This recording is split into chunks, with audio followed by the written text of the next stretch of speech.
خواہ بات ہوتی ہے یا بات نہیں ہوتی ہے، لیکن یہ میں آپ کو بتاتا چلوں کہ یہ جو جماعت مسلمین کے ساتھ جو ہے ایک اللہ نے ایک جنرل جو وعدہ کیا ہے، اس کے خلاف 2-3 آدمیوں کو اس میں شامل کر کے باقی پوری امت کو اس میں سے نکال دینا، یہ تفسیر بالرائے ہے۔ اور یہی ہے کہ جس طرح آپ نے وہ روایت حضرت ام المومنین کی، حضرت عائشہ کی بھی پڑھی تھی، اور یہ بھی روایت متعدد ہیں کہ من فسر القرآن برأیہ فلیتبوأ مقعدہ علی النار، کہ جو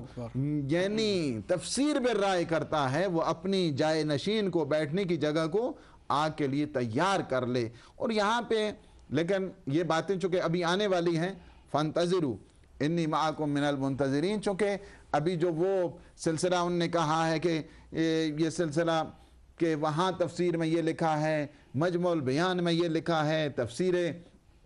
المیزان میں یہ لکھا ہے، تو یہ باتیں پہلی یہ ہے کہ ان کے دور میں بھی وہ نہیں تھی وہ ساری چیزیں خوب۔ اس کی وجہ یہی ہے کہ وہ سارا جو خطبہ پڑھ دیا گیا کہ وہ جو امیر المومنین کی طرف اشارہ کر کے ایک مشورہ لیا گیا، اگر وہی تمکین اور تمکن ہوتا تو پھر وہ نہ مشورہ لینے کی ضرورت ہے، نہ وہاں سے غائب ہونے کی ضرورت تھی، اور وہاں تو جانے کی ضرورت تھی۔ وہاں تو تمکین و تمکن کیا باتیں ہو رہی ہیں کہ خوف کے جائیں اللہ نے خوف کو جو ہے امن میں بدل دیا ہے۔ اگر اللہ نے خوف کو اس دور میں بدل دیا ہے تو پھر یہ اتنے بڑے مشوروں کی کوئی ضرورت نہیں تھی۔ مشورہ وہی، انہیں کیا ضرورت تھی وہاں پہ خوف کس چیز کا ہے جانے کا؟ جاتے وہاں کے اوپر جو ہے نا وہ مشورہ لینے کی کیا ضرورت ہے؟ امیر المومنین کو کیا ضرورت پڑی تھی کہ وہ ساری چیزیں ان کے وہ نقشہ ایک پوری طرح جو ہے ان کے ذہن میں گھوم جاتا؟ تو اس کے بعد جو ہوتا ہے یعبدون، نہیں، وہاں پہ نہیں ہے یہ سارا، کسی دور کے اندر اس سے پہلے یہ سلسلہ نہیں واقع ہوا ہے۔ اس وجہ سے کہ اللہ ایک ایسی کمپرہنسو ڈسکشن کر رہا ہے کہ جس میں کسی قسم کا کوئی کسی قسم کا خوف نہیں ہوگا۔ میں سمجھتا ہوں اس پہ جو بہترین ڈسکشن کی ہے وہ المیزان والے نے کہا، لیکن وہاں سے افسوس کے ساتھ کہنا پڑتا ہے کہ ایک ٹکڑا وہاں سے ہونا، انہوں نے لخت نہیں کیا ہے، ہماری تفسیروں کو لخت کرنے کی کوشش کی گئی ہے۔ اور پھر ایک اور چیز جو یہاں اس آیت میں بتا دی گئی وہ یہ ہے کہ یعبدوننی لا یشرکون بی شیئا، وہ بس میری ہی عبادت کریں گے، کسی قسم کا کوئی شرک نہیں ہوگا۔ آپ اگر دیکھیں وہ جو بھی خلفاء کا دور رہا ہے، کیا اس میں شرک نہیں ہوتا تھا؟ کیا اس میں جو ہے نا وہ یہ سارا سلسلہ نہیں تھا؟ کیا اللہ کے سوا جو ہے کسی کی، وہ کون سا دور ابھی آنے والا ہے کہ یہ اللہ کے یہ وعدے وعید جو ہے نا پورے ہوں گے؟ ہاں البتہ جو پرستاری کا جو سلسلہ ہے، یا وہ جو ایک سلسلہ ہے کہ ایک دو کو جو ہے نا پوجا پاٹ کے ذریعے جو ہے نا وہ شامل کر دیا جائیں، اس کے ذریعے یہ باتیں آپ کو سمجھ نہیں آئیں گی۔ ہاں البتہ آپ کو جب تفاسیر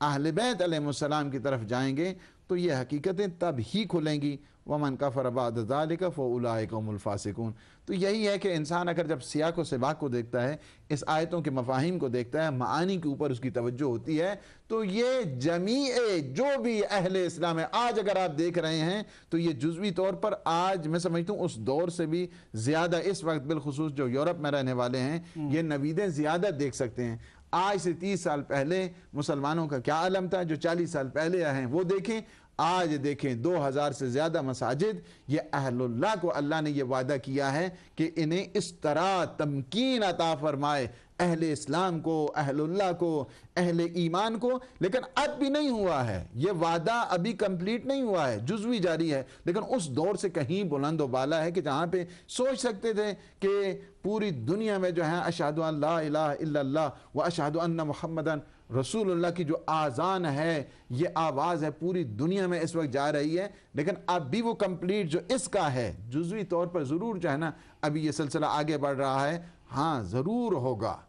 یہ کمپلیٹ بالکل جو ہے نا یہ دنیا ایک امن کا گہوارہ بن جائے گی۔ آپ جس طرح کہا جا رہا ہے کہ ہاں جی وہ سارا سلسلہ فقط ایک دور کے لیے، اور یہ کہا جائے کہ وہاں 24-25 سال کے لیے اسلام ہے کہ وہاں کے لیے اس کو محدود کر دیا جائے اور کہا جائے کہ نہیں اس کے بعد تو کچھ نہیں ہوا ہے، تو اس وقت جو ہزاروں سالوں بعدوں کا ایک سلسلہ ہے، پیغمبر اسلام صلی اللہ علیہ وآلہ وسلم کی تبلیغات، تعلیمات کسی خاص دور کے لیے نہیں ہیں، کسی خاص ٹائم کے لیے نہیں ہیں، تا قیام قیامت رہنے والی ہیں، اور اللہ کا یہ وعدہ پورا ہوگا، ضرور پورا ہوگا، لیکن اس وقت ہوگا جب انہی جیسا آئے گا، اسی صورت کے ساتھ آئے گا، اسی نام کے ساتھ آئے گا، اسی شمائل کے ساتھ آئے گا، انہی خصائل کے ساتھ آئے گا، وعدہ الہی پورا ہو جائے گا۔ سبحان اللہ، سبحان اللہ، بہت شکریہ۔ ناظرین، آپ نے دیکھا کہ اس آیت کو کہ جو سورہ نور کی 55ویں آیت ہے،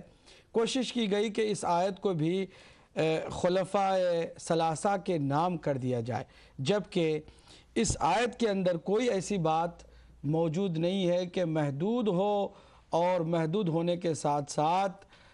اس آیت کو محصور کر دیں اور کہیں کہ عروج جو ہے وہ دین کی تمکین کا اس زمانے میں ہوا تھا، جبکہ اگر کہیں سے آغاز ہوا تھا تو جنگ و جدال سے آغاز ہوا تھا۔ حضور نے اس دین الہی کے زمین پر نافذ کرنے کا آغاز کیا تھا، آہستہ آہستہ پہلے شہر ایک مدینے میں، پھر مکے میں، پھر جزیرۃ العرب تک یہ جو تمکین ہے دین کو حاصل ہوئی تھی، لیکن یہ کافی نہیں ہے۔ جزیات سے آگے جا کر کلی، اور جیسا کہ قبلہ نے فرمایا عروج تک ابھی پہنچنا ہے، اس کے لیے ابھی بہت وقت درکار ہے، جبکہ معاملہ الٹا بتایا گیا۔ الٹا یہ بتایا گیا کہ اس وقت تو عروج پر تھا، اس کے بعد بھی جو سلسلے تھے، حتیٰ عثمانی سلطنت کا جو سلسلہ ہے، اسپین تک جو مسلمانوں کی فتوحات ہوئی ہیں، وہ ساری جزوی تھیں، اس میں خرابیاں بھی تھیں۔ جو خرابی ہے اس کے لیے یہ آیت نہیں ہے، جس کے اندر نقص ہے اس کے لیے یہ آیت نہیں ہے، اس لیے کہ اس آیت کے اندر صاف واضح کر دیا گیا ہے کہ اس زمانے میں، اس معاشرے کے اندر صرف اور صرف اللہ کی عبادت کی جائے گی، اس میں کوئی شرک نہیں ہوگا، اور پھر وہ امن کا گہوارہ زمین بنے گی، اور یہ پورے زمین کی بات ہو رہی ہے، جیسا کہ ابھی آپ نے سنا کہ کسی خطے سے اس کا تعلق نہیں ہے۔ میں یہ عرض کرنا چاہوں گا کہ اگر وہ اپنا خیال ہی پیش کرتے، ہمیں کوئی اعتراض نہیں تھا، لوگ ہزاروں لاکھوں اپنے اپنے خیالات پیش کرتے رہتے ہیں، کبھی کسی کو پرابلم نہیں ہونی چاہیے، ہر کسی کو حق حاصل ہے اپنا خیال پیش کرے، لیکن کیا کیا جائے کہ جھوٹ بولتے ہوئے ایک جگہ پر نہیں کئی جگہ پر انسان شرماتا ہی نہیں ہے، حیا ہی نہیں کرتا ہے۔ اس معاملے میں بھی یہ جھوٹ بولا گیا کہ جناب المیزان میں، تفسیر المیزان میں علامہ آیت اللہ سید محمد طباطبائی نے اس آیت کی تفسیر میں بتایا ہے کہ اس آیت سے مراد خلفاء اربعہ کی خلافت ہے۔ یہ بس اسی پر زور دیا گیا کہ ایک قول البتہ یہ بھی ہے کہ یہ امام مہدی کی خلافت کے بارے میں ہے، لیکن انہوں نے نہ جرح کی، نہ تنقید کیا، نہ کسی طرح اس پہلے قول کو رد کیا۔ پہلا قول یہ بتا دیا، سننے والوں کو یہ دیا جا رہا ہے اشارہ کہ گویا علامہ طباطبائی اس کو مان کر چل رہے ہیں۔ آئیے دیکھتے ہیں کہ تفسیر المیزان میں ان کا جو خواب انہوں نے دیکھا اور اس کے ذریعے سے کوشش کی کہ لوگ گمراہ ہو جائیں، ان کا خواب کبھی شرمندہ تعبیر بھی ہوتا ہے۔ دیکھیے گا المیزان فی تفسیر القرآن،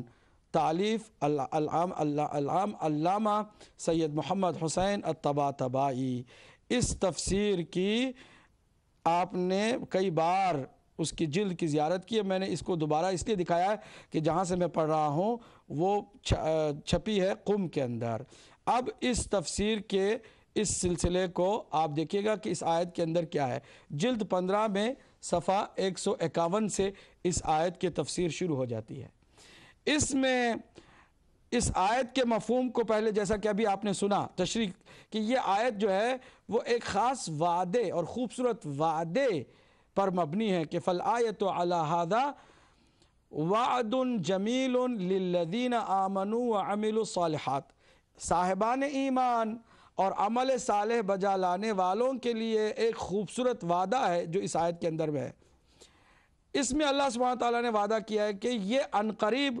ان کے لیے، یعنی صاحبان ایمان اور عمل صالح بجا لانے والوں کے لیے اللہ